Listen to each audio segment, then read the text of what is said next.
Mr. Lee.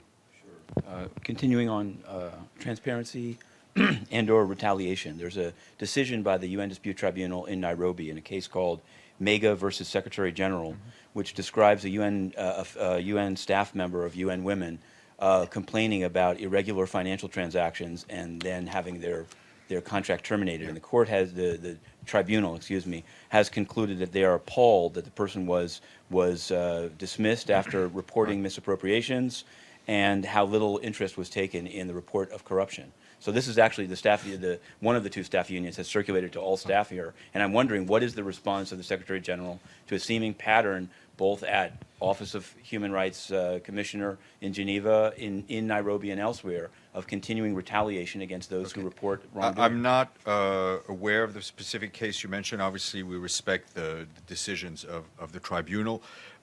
Yes, there are a number of cases that fit the description you made. I would not call them a pattern, and they are being addressed as individually. You'd said from here that Mr. Kompass, the whistleblower or alleged whistleblower, is being extended. Has his contract been extended? Because I've told it has not yet been. I believe that it has, or it will be. Okay. And the other one is what's the status of that? It was announced with much fanfare there would be a high-level panel to look into the CAR I allegation. very much hope to be able to make an announcement in the first couple of days of next week. Okay. And on Burundi, it was the independent UN expert on transitional justice put out this statement overnight saying basically that under current conditions, fair elections are not possible. And what I wonder is both Mr. Bathily, but also this MENA, it's not clear to me what that mission, and I've tried to ask you a couple of times, there's a mission that's there. Yeah.